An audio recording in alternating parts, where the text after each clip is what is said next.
Hallo vriende, ek groet julle in die grootste naam wat daar is. Ons Skepper, ons Redder, Jesus Christus van Nasaret.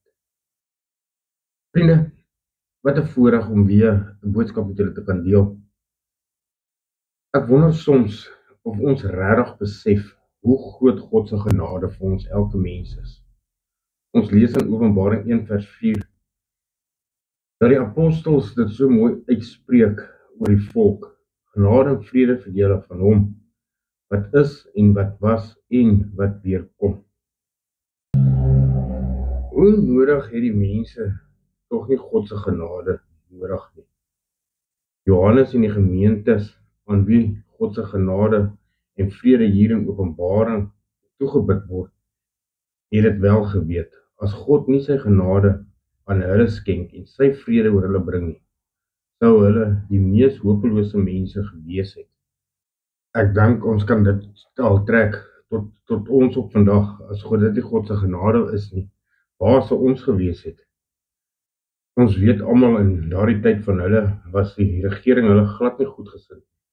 Daarom het hulle die waarde van God se seëning so goed besef. Hulle was as te ware aan die genade oorgelaat om die eerste dag van die week bymekaar te kom, om gedurende die week saam met God te aanbid en vir God te aanbid, om vrylik te kon rondbeweeg en God se verlossing te verkondig. Daarom het hulle hul daaglikse lewe op daardie genade in volle afhanklikheid van God gebou. Vriende, ek wonder, as ons loop, as ons wakker word, as ons kar ry, as ons 'n bord kos kry, net om asem te haal, is dit nie maar alreeds net genade nie?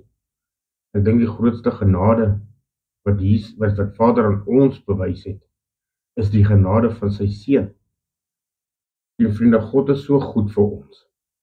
In plaas daarvan dat ons die prys betaal vir ons sonde en ons ongeregtigheid, stuur God sy seun en Jesus sterf self in ons plek. Dit is nie genade nie. Ons verdien die straf, maar sy groot genade, waar die Vader ons straf op sy seun val. Jy sien, so gee God ook vir ons genade, en gee nie vir ons wat ons verdien nie. Ons verdien nie om sy kinders te word nie. Maar wanneer ons in Jesus glo, is dit presies wat met ons gebeur.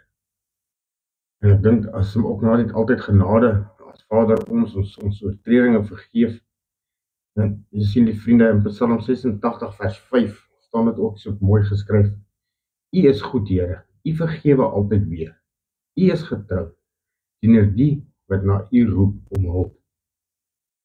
En tot in Efesiërs in die Nuwe Testament 2 vers 8 staan dit ook so mooi. Julle is inderdaad uit genade gered, deur geloof. Hierdie redding kom nie uit julleself nie. Dit is 'n gawe van God. Ek is soveel daarvan oortuig is, net hier waar ek sit om die boodskap te maak, waar julle sit om te luister, is dit nie genade nie. Genade om elke oggend wakker te word. Genade om God te kan loof en te kan prys. En weet julle, al wat dit ons kos, is om sy seun te volg, om hom aan te neem as ons enigste verlosser, ons sondes te bely. En Vader is genadig om ons te vergewe en ons kinders van hom te maak. En vriende, so dikwels besef mense hoe afhanklik jy van God is, wanneer dit nag word om jou, wanneer dit regtig moeilik word, wanneer die kinders nie meer wil luister nie, wanneer die baas verskriklik is by die werk, wanneer die kar breek, wanneer hy nie moet breek nie. Ek dink ons almal is bekend daarmee, wanneer jy net by die huis kom en daar is die krag af. Waar gaan jy nou heen met kos vir die kinders?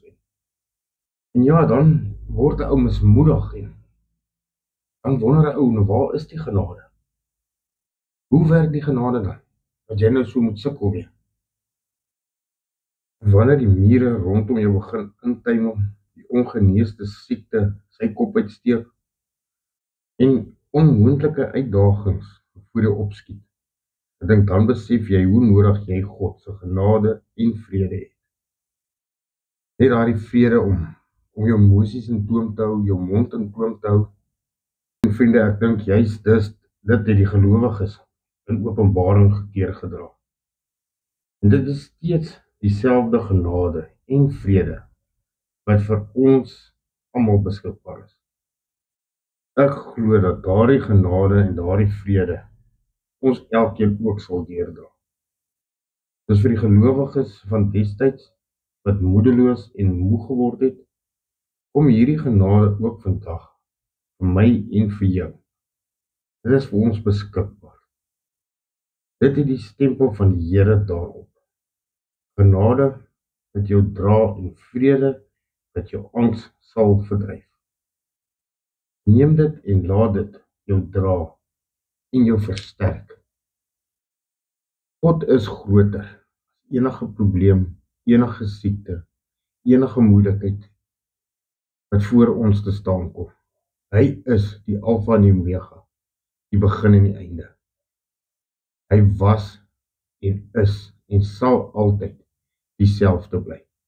Sien vriende, God verander nooit. Hy kan nie verander nie. So al sy woorde, al sy beloftes oor sy genade en sy vrede is nog steeds presies dieselfde en is ook vir ons beskikbaar. En vriende, ons kan nie op ons eie krag staat maak nie.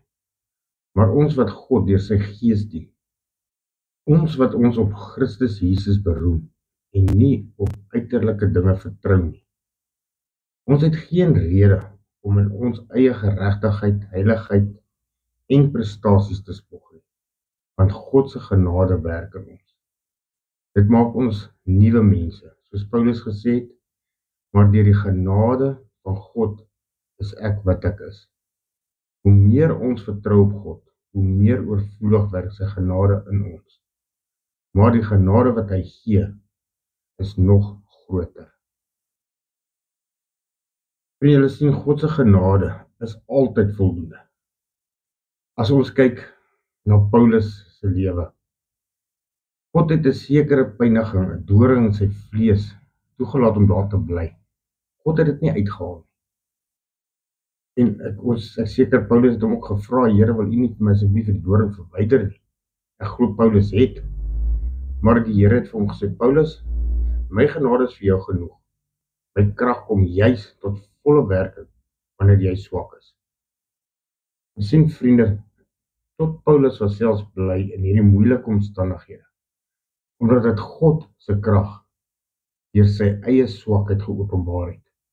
Wanneer ons swak is en op die Here vertrou, sal sy genade in oorvloed oor ons spoel. Vriende, julle sien, dit is ook moontlik om God se genade te misbruik, soos ons in 2 Korintiërs 6 vers 1 gewaarsku word. As medewerkers van God doen ons 'n beroep op julle om te sorg dat julle die genade van God nie te vergeefs ontvang het nie. God se genade is 'n groot en wonderlike geskenk wat met dank en diensbaarheid ontvang moet word. Ons kan dit net doen deur ons eie selfsugtige en sondige begeertes agter ons te los en dit daar te laat. Daarom moet ons lewe volgens die nuwe reël van die lewe. Deur die Gees van God wat in ons wil woon en ons liefde, vrede, nederigheid en vriendelikheid leer. Ons moet nie die Gees van God weerstaan, uitdoof of bedroef nie. En vriend, Paulus het God se genade op 'n oorweldige manier ervaar. Hy het geskryf, ons Here het my oorlaai met genade en met geloof en liefde wat ons deel in Christus Jesus. Al het hy nie dat doring uit sy vlees verwyder nie, het hy absoluut vertrou op God se genade. En vriende, dieselfde genade is vir ons elkeen ook beskikbaar. Hy kan ons 'n wonderlike lewe gee wat vol geloof en liefde is. Dit sal jou weer 'n instrument van God se genade verander maak. Die genade van God wat verlossing bring, het immers aan alle mense verskyn. Dit voed ons op om die goddeloofse leefwyse en die wêreldse begeerlikhede te laat vaar en met selfbeheersing, opregtheid en godsvrug in die teenwoordige wêreld te lewe, terwyl ons uitsien na die gelukkige dag wat ons verwag. Op daardie dag sal die heerlikheid van ons groote God en Verlosser Jesus Christus verskyn. Hy het homself vir ons as offer gegee om ons van alle ongeregtigheid vry te maak en ons van sonde te reinig, sodat ons sy eie volk kan wees, wat ywerig is om die goeie te doen. Vriende, het julle die genade van God deur geloof ontvang? O allerheiligste almagtige koning van alle konings, Jahweh, Here ons God, Vader, baie dankie vir dit wat ons nou kon gelees het. Here, dankie dat U dit vir ons verstaanbaar maak. Vader, dankie vir genade, so groot en onverdiens dat U aan ons skenk. Here, en dit ons, as ons dit nog het nie, Vader, in U genadige hand ons elkeen uitsteek, dat ons aan weet dat U genade ook vir ons genoeg is. Dankie dat U genade vir ons gewys het, deur U seun vir ons te kruisig. My God, aan U behoort die koninkryk, die heerlikheid, die krag en die mag, tot in alle ewigheid. Ons het U lief, o Here.